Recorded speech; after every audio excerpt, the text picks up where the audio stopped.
All right, welcome back, everyone. This is Smart Biz Advisors, continuing our conversation about the pros and the cons of taking the leap from employment to full-time entrepreneurship. Okay, so it wouldn't be a complete discussion if it's absolutely essential to balance the scales, so to speak, and also discuss the downsides. So there are several of them, to be sure. We've got some obvious ones. There's no guarantee of anything, right? It could be unstable, stressful, that kind of thing.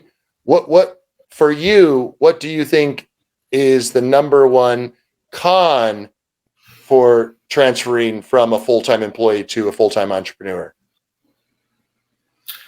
I mean, that's a great point. I mean, it's certainly, there are a lot of great things about it, but it's not all sunshine and lollipops, right? I mean, the biggest thing is the financial uncertainty. I mean, when I have a W-2 job working as an employee for somebody, I know I'm going to get a paycheck on Friday.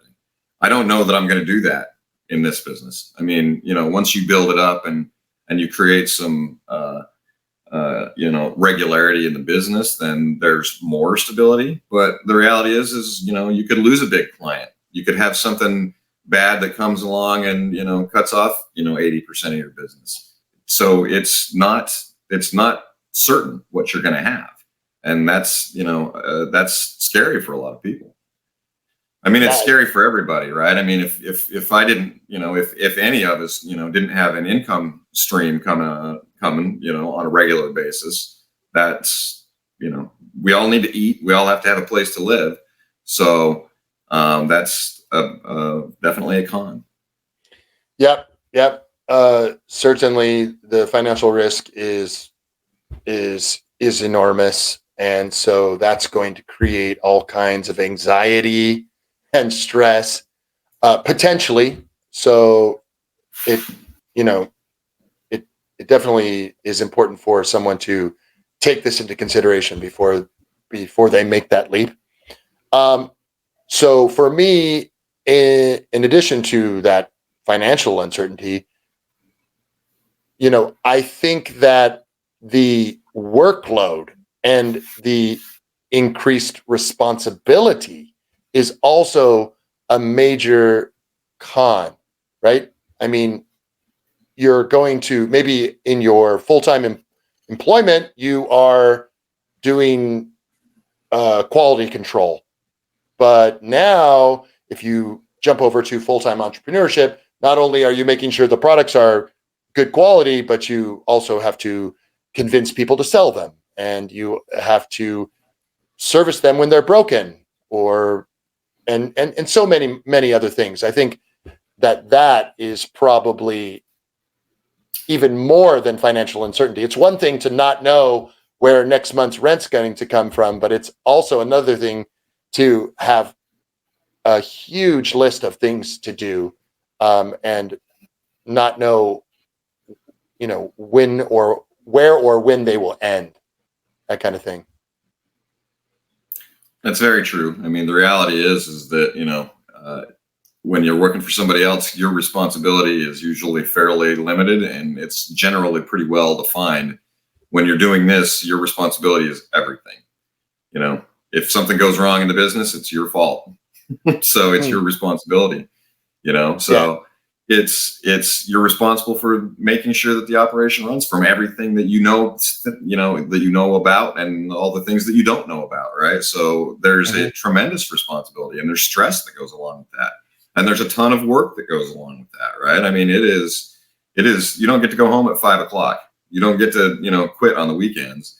There's, working for somebody else. I know that, I don't have to worry about this before 9 o'clock. And I know that once I, walk out the door, I don't have to worry about it anymore. And I know that I get my 2 weeks vacation every year, so there's, Yeah. No doubt. So let's talk about the, are there any others? Are there any other cons other than, financial uncertainty and increased responsibility. What are the other, if any, cons to jumping to full-time entrepreneurship? I mean, it could fail. It could fail for a variety of reasons. It could fail because you screw it up. It could fail. You could be doing great, and there could be market forces outside of your control that could cause it to fail. Yeah. So and there's no guarantee of entirely success. Unexplained, unjust ones, right? There's certainly a lot of unjust things that have caused a lot of businesses to fail. So that's definitely a key consideration. There's absolutely no guarantee that this is going to work. It doesn't, and it doesn't matter how good your idea is, and it doesn't matter how well you perform. Yep. And just to add to that, obviously there's going to be the lack of certain comforts, certain benefits that you might get. Like you said, 2 weeks off every year, guaranteed. Maybe a health plan, an insurance, maybe some benefits or bonuses that you might get. Those are going to go away. Yep. The regularity of a paycheck, that's not there. Health insurance. You got to go out and find your own health insurance and pay for it. There's no 401k when you're doing your own gig, at least starting off, until you get to a point where you can build a business that's big enough to pay for these things, which usually takes a while. These are all things that a lot of people take for granted. I mean, most people don't recognize that my health insurance is gone. So I've got to go figure out a way to replace that, right? Yep. And I think go ahead. Yeah, no, I just think that all of these travails, all of these pitfalls, all of these discomforts, and you're doing it all by yourself. I think that is probably what keeps people up at night, or keeps them from making the jump, is that no one to blame but yourself. You could even mess it up. So it's quite daunting to face things alone, I think. That's a really good point, and honestly, it's a good point that you bring that up. I mean, that might almost move to the top of the list in my book. I mean, you are all alone on this when you go start your own thing, and so it takes a certain kind of personality to be able to go out and brave that on your own without having the support of a company. There's no HR department. I mean, just the camaraderie of having an office to sit and shoot the shit ideas while you're having coffee. Yeah, exactly. Collaborate with. It's lonely. No doubt about that. Okay, so we've weighed the pros and the cons, and you're still ready to jump into full-time entrepreneurship. What are the key considerations? What do you need to consider before taking the plunge? You've got to be financially ready to do it, right? I mean, this is not a situation ideally where, you don't have any money in your savings account and you just go off and start this thing, because there's going to be some unevenness in your cash flows. So you want to have some money saved up. You want to have a plan for how you're going to get, from quitting my job to being able to get to a place where I can support myself with this. Yeah. You definitely need to have some form of nest egg ready, a cushion to help you make your way through all of the uncertainty. There's no doubt about that. So in addition to having the money to pay your rent, to buy the groceries while you're growing your sales, growing your business, what other kind of things do you need to consider? You need to have a plan. You got to have a business plan, right? So I would write it down. I would do market research. I would make sure that the thing that it is that you're doing has a market that people are willing to pay for. And then have a plan that shows, this is going to be, these are the steps that I need to do in order to achieve the success that I want. Another component, a big component of that is a financial plan, a budget for the business, right? So that I can quantify and see if it's going to provide me the money that I need to be able to be successful. Yeah. we're really, it's exciting because our discussions are growing and leading us. And it seems like a common theme that is recurring is budgeting, is planning, is recording, and then obviously coming back to review periodically. This is a theme that we're seeing again and again. So absolutely, I absolutely couldn't agree more. So other than, you have to have your business logo, you have to have your LLC set up. You need to make sure you have an EIN, a tax number. Those we've discussed. What other things do you need when you're considering jumping from being an employee to running your business full time? I think probably the most important thing that you could need just from a mental sanity standpoint is having a support network. Reliable advisors, people that you can talk to and ask for advice about. You want to have good legal people. You want to have good accounting folks. But I mean, you want moral support too. I mean, this kind of goes back to the isolation. I mean, you're going to be in a spot where, you're on your own doing this thing, but you've got to have people that are going to support you. It's, from a business standpoint and from a mental health and an emotional standpoint, if you've got a spouse or, a partner, then, that person has to be on board with what it is that you're doing. Because if they're not, then it's going to just be really bad. And you've got to have people that, are going to encourage you. And help you to see things that you haven't seen, and somebody that you can ask for advice from that you trust. Yep. I mean, having adequate access to resources of any kind, whether it be business tools or advice, but also moral support, and then people to help you see your blind spots. Something that the forest for all the trees, I think, is probably a big issue.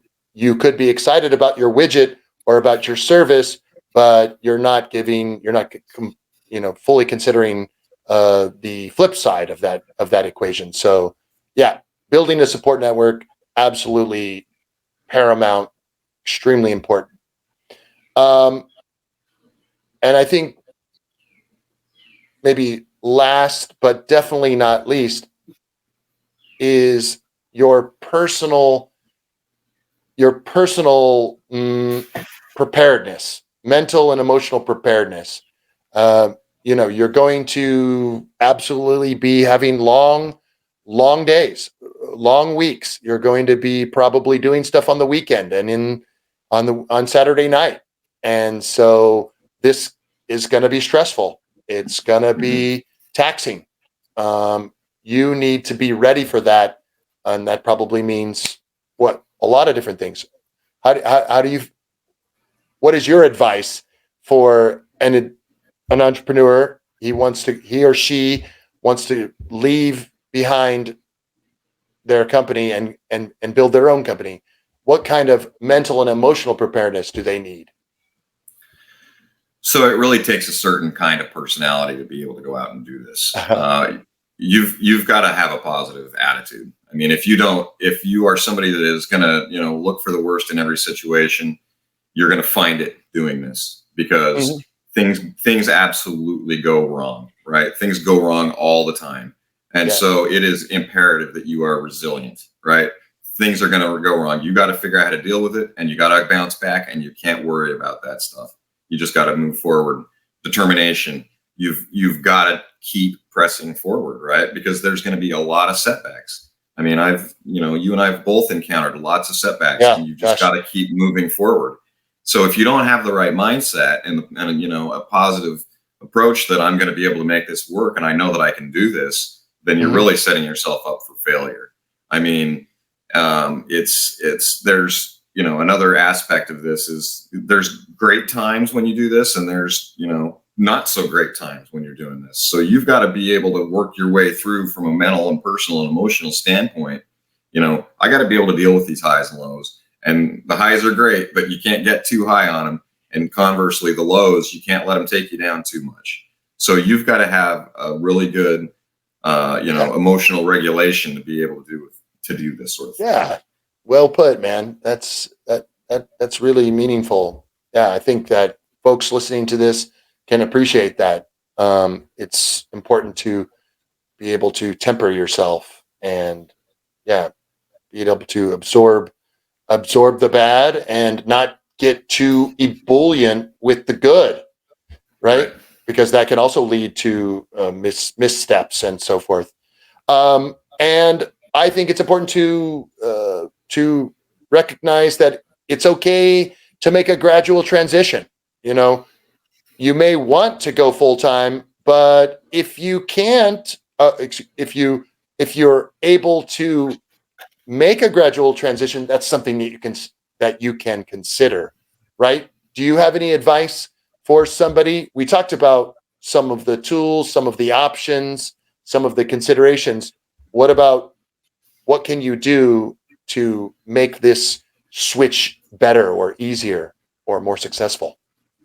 I mean, a gradual transition, I would always recommend that you do it if possible. If you have an employer that, you can stop working full time and maybe start working part time, or do it on a contracted basis, and have a plan. I mean, really what you need to do is you need to have a plan, right?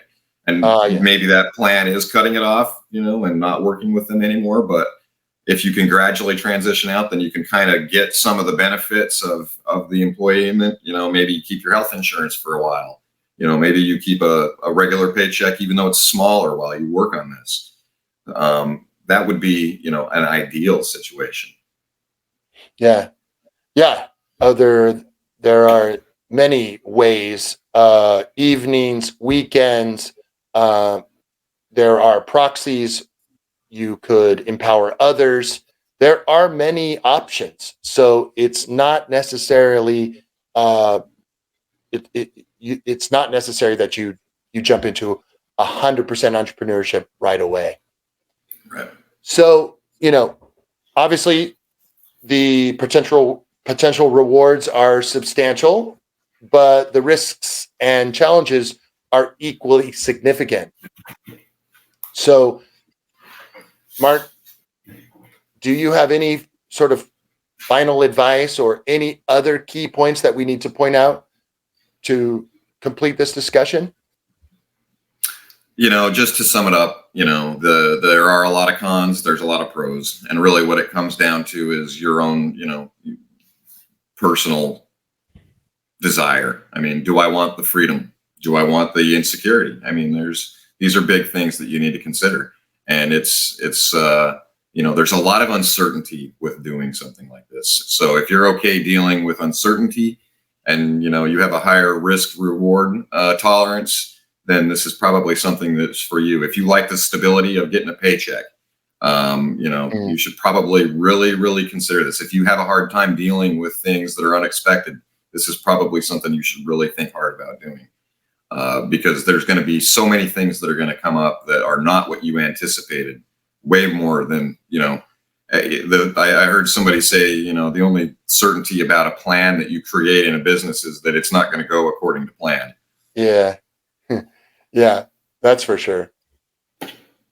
Yeah. So, just like we've said, by ensuring that you're financially ready, by doing the research, having a plan, building the support network, preparing both mentally and emotionally, you definitely can increase your chances of success and make your entrepreneurial journey a more fulfilling and prosperous one. So thank you for joining us today on our Smart Biz Advisors podcast. I hope you guys found this discussion helpful and insightful. Please be sure to tune in next time for more tips and advice. And we hope to help you succeed in your entrepreneurial journey. If you enjoyed this episode, please leave us a review and share with your fellow business owners. Follow us on social media for more tips and updates. I'm John Jones, and we will be seeing you next time. Cheers, guys. Thanks, everyone.